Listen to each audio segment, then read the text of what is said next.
Dumelang, hi, Mzansi, and welcome back to Sisters Without Shame, a no-holds-barred podcast that is proudly brought to you by Healthful Mzansi. I'm your host, Nolutando Ngakani, and I'm here to hold your hand as you seek the answers to those mysterious bumps and aches you dare not speak of in public.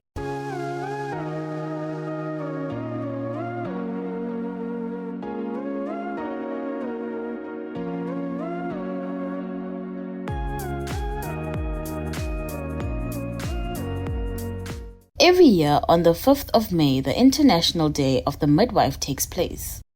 And as one of the oldest professions in the world, you would think that it would have been a long-marked awareness day, but it wasn't made official until 1992.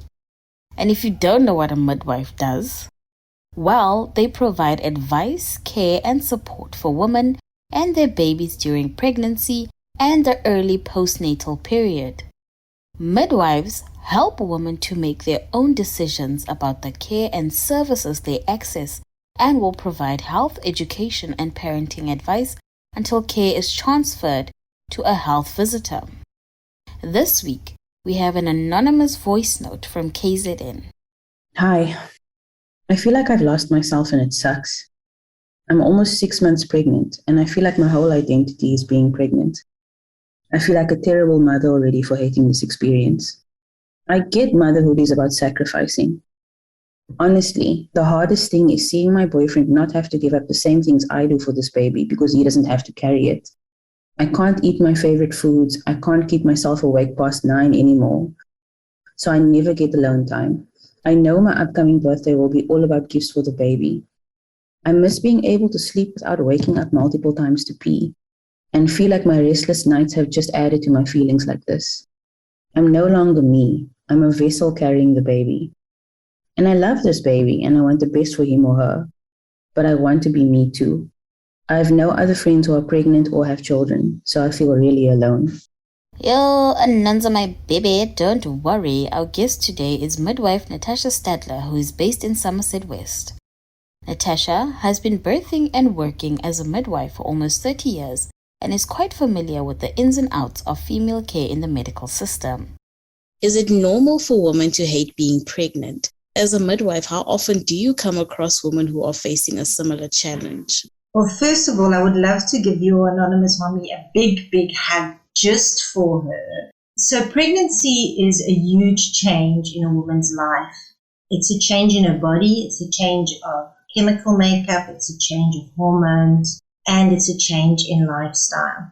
So I think that way more mothers-to-be than actually admit do go through various emotional difficulties in pregnancy. I know for me it was huge. With my firstborn, I had the feeling, firstly, that I was not going to be a good mother because I wasn't even ready to raise myself. So even though I planned for him and even though we wanted him and everything was perfect for us, I really felt inadequate. And I also had this feeling of, oh my goodness, I'm never going to look good anymore. I'm never going to hold down a job. I can't work more than 40% because I've got a child to look after. So this whole thing of my life space is going to change and I am not happy with that. I think that a lot more of us go through that, but because we are taught that pregnancy is this amazing time and everybody should be totally ecstatic and happy, and we see all these beautiful movies and ads of these radiant, wonderful pregnant women, we feel really bad and we don't really like to talk about it, which also means that we don't get the support that we need. So I think it's more common than we see, but I do think that we need to know that there is a space for us. So I think the most important thing is also to speak with the people in your surroundings. So your closest people, be it your mother, be it your sister. If your birthday is coming up, then make it your birthday. You can actually say, guys, I've got a long run of motherhood, about 25 years. This is my last me birthday without kids running around or needing to feed or needing something. So let's just get together, best friend, or even your boyfriend. Men often really do want to help us, but they don't know where to start. It's so abstract. So I think it's really important to find out who your best buddies are, sit with them, say to them, guys, this run needs to be about me for a bit more because I just really feel the need to have that. And there's nothing bad about that. It doesn't make you a bad mother. It's actually very human and very normal. I think anybody if you just stop to think for 2 minutes about where you're going and what's happening in your life, anybody will have certain thoughts that might not be completely jovial. So I think that is important. If those emotions grow and they are not manageable and you feel like they're not going away even though you have support, or if you have no support, then it is really important to maybe find some external support. That would be speaking to people like yourself that hold space for women.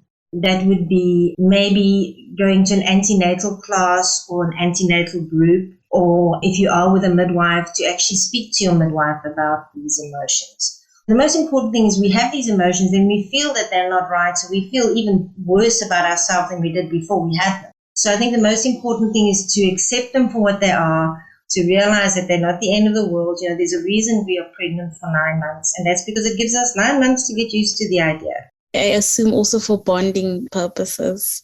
Even there, you know, we have so much information today about what the baby's experiencing while it's inside us, and how every time we are sad, the baby's sad. And I always tease my moms and I say, hey, the babies are coming out into our world.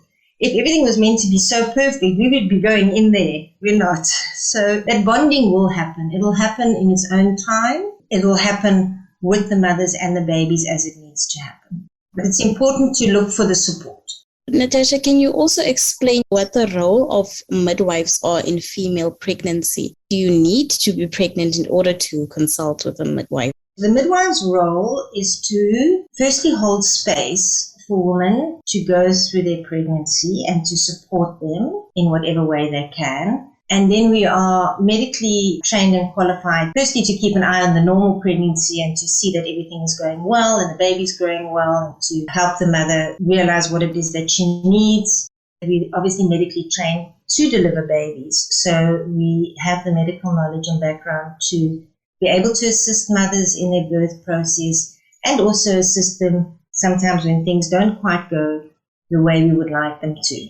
I think this is also something coming back to what you were saying before. I've been dealing with the same age woman for about 38 years. And I don't think women have ever had as high expectations of themselves as what they have now. You know, they know so much, so they're trying to live the perfect life as to not disturb their baby in the womb. They're trying to eat absolutely perfectly. They're trying to take all their supplements.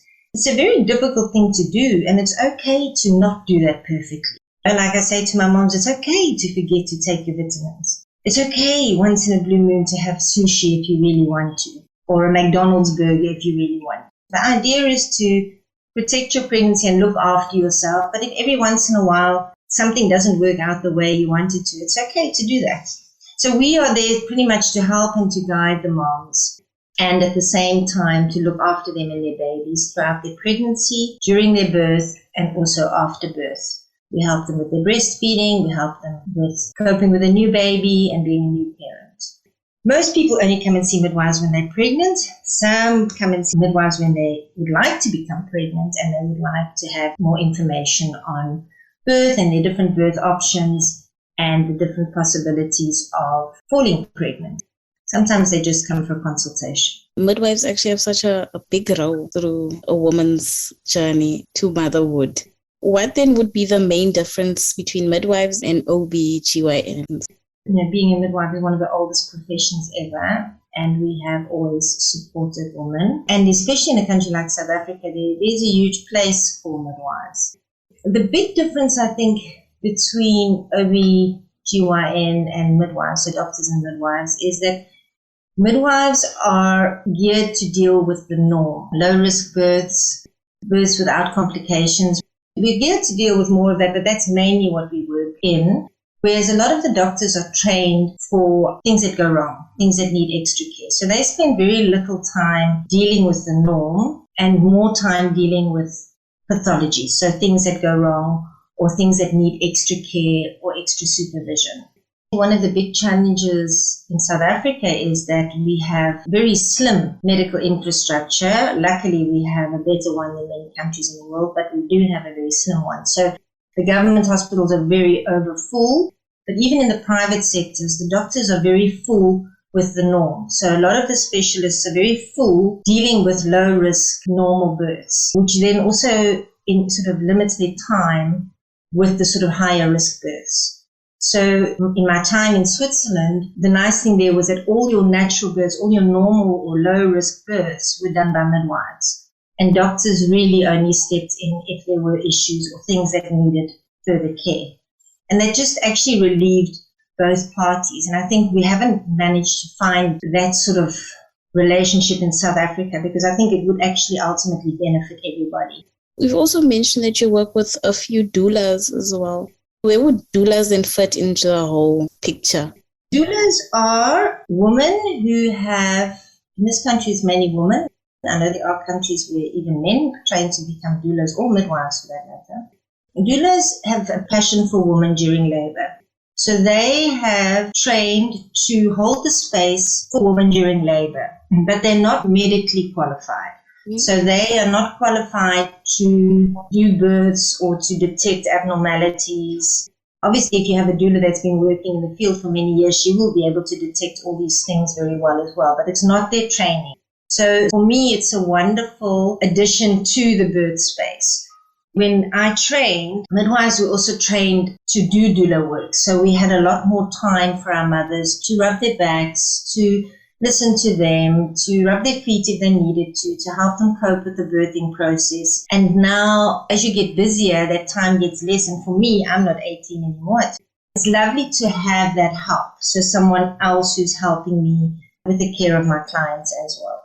So they wouldn't use the whole pain method during labor. I actually do want us to have the talk about pain relief during labor.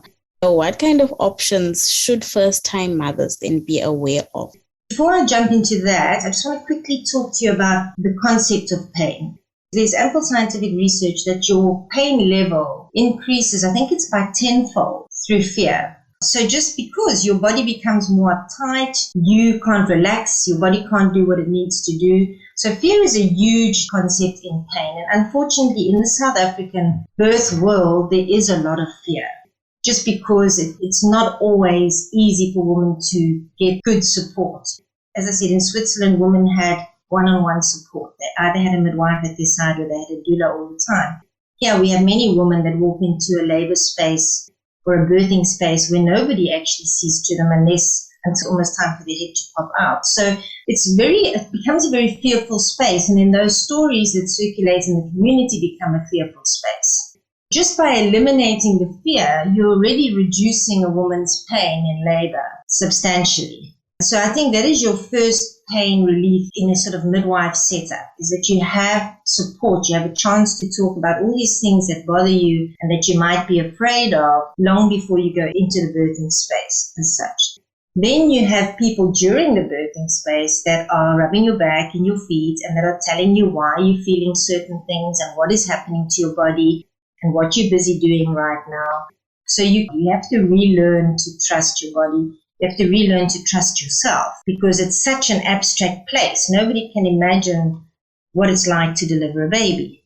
And even if you've had 6 babies, every delivery is different. And I always say every birth gives you a gift. It gives something that you will take on in your life for yourself.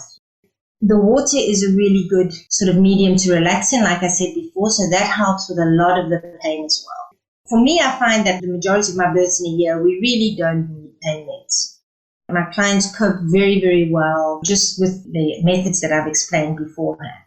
Sometimes you have a birth where you say, okay, this is really taking long. The mommy is tired. It's becoming too much for her. And then sometimes it's not a bad decision to actually transfer her into hospital if she is already in hospital, to offer her an epidural.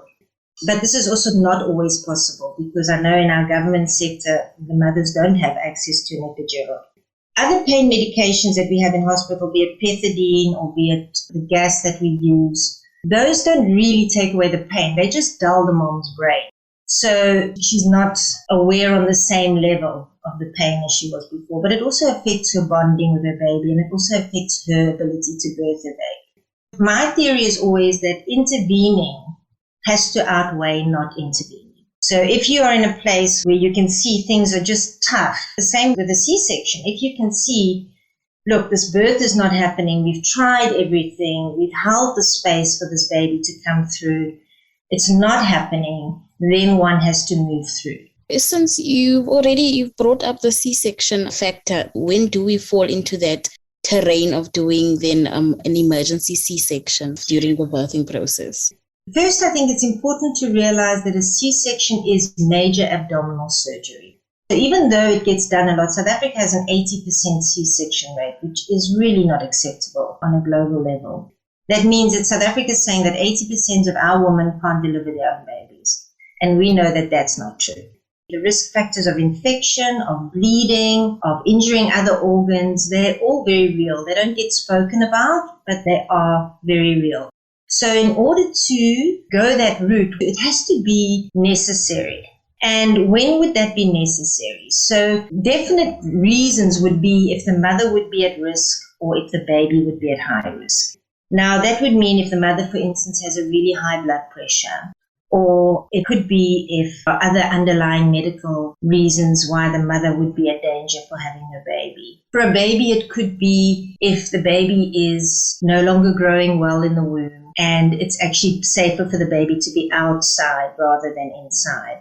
For me, in my work, the main reason would be if you've tried absolutely everything for a natural birth and you've given the mother a lot of time and you've given the baby a lot of time and the baby just cannot come through for some reason, then one would look at transferring in. Often the doctors I work with will then offer the mother an epidural just to try and take away the pain and also relax the pelvis a bit and maybe give a bit more time and space and see if that works, and then if that doesn't work, then that would be C-section. My mom likes to tell the story of how my brother came into the world, Vuyo. He didn't want to come out, so they had to do a C-section, and she likes to make it sound so dramatic, but she says like the moment they pulled him out, he pooped even. So the babies poop when they're stressed. So it sometimes it also just means that it was time for him to have a C-section, that he was waiting, saying, come on, somebody needs to get me out of here now. Let's then talk about the challenges of midwives in South Africa. Are there any challenges that, the field faces in this country? Midwifery globally is challenged, and I think in South Africa we have one or two challenges more. So I think the global challenge, and we have that in South Africa as well, is to identify and look after, protect the space of the midwife. Okay, so the midwife is not taking over from people who want to birth freely, which means people that want to birth on their own at home without any midwife, without any doctor. And they're not taking the space of the doctors who are birthing in hospital. They're holding the space for women who do not want to be in a hospital situation because they feel that birthing is not an illness. They feel that it's something that they can do out of hospital. Or they can't afford medical care and they're worried about state care. And it allows for this in-between space where the woman can be supported during pregnancy, during childbirth, and after to go through what they see as a normal, healthy process. The big challenge for midwives in South Africa is the lack of support, I think. So the system in South Africa is challenging in the sense that your private care is so expensive that the average person cannot afford it if they're not on medical aid. Unfortunately, our government care and our state care, not all of it, there's angels everywhere and there are some amazing state hospitals in this country, but there are also a lot which are either overly busy or just lacking the care and the time to actually look after women properly during their labor process and during the birthing process. What that means for us is I'm so grateful that I have a wonderful support system here. If I need to transfer into state hospital here, I can do so. If I need to transfer into the private hospital here, I can do so. But there are many, many midwives, the majority of midwives in South Africa that do not have that support.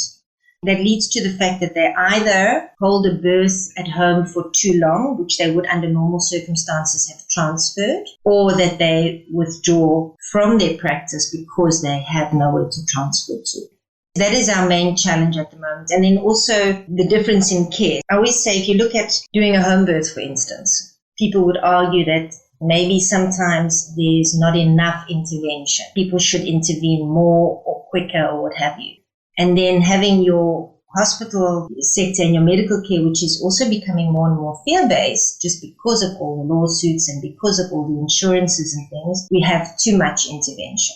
So we need to honor one another, I think, as birth keepers and birth workers, rather than distinguishing between who's who in the zoo. And then we need to honor our spaces. The doctor needs to realize that a midwife working according to her protocols and according to the South African Nursing Council and according to the midwifery model of care is going to hold space for him with low-risk clients so that he or she has more time to focus on her more high-risk clients. And the same with the state and the MOU. They have to realize that the midwife is taking capacity to take away a bit of the load of the state hospital.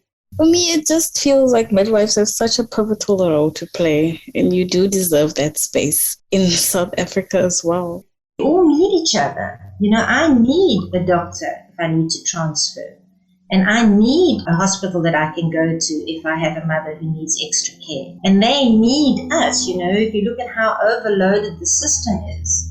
It should be a very smooth working together. And I think when we honor and respect one another and look after each other. So I have doctors that back me up, but that also means that it's my responsibility to work in a certain way that I'm not going to bring them clients that are suffering or that are too late so that they have to then sort out things that they shouldn't have to.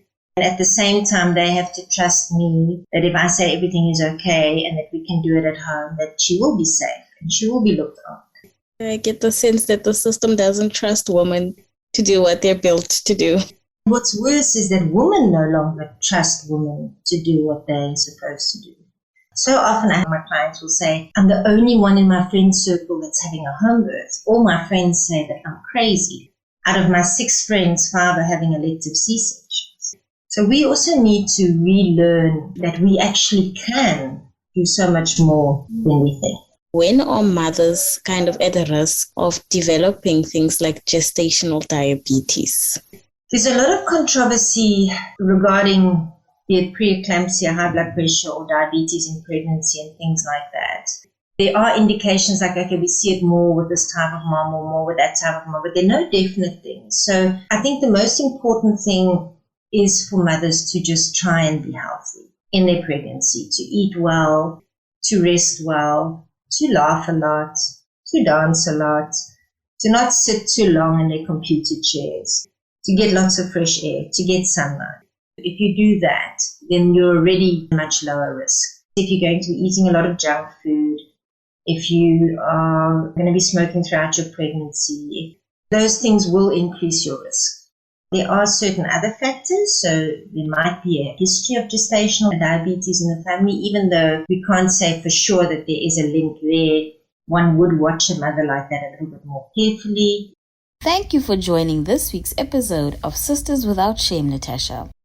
For more on midwifery in Mzansi, check out healthfromzansi.co.za. And remember, if you are in a medical bind and looking for a shoulder to cry on, you can send an email to hello@healthfromzansi.co.za. Alternatively, you can send a WhatsApp to 076 132 0454. I would never blue tick you, babes.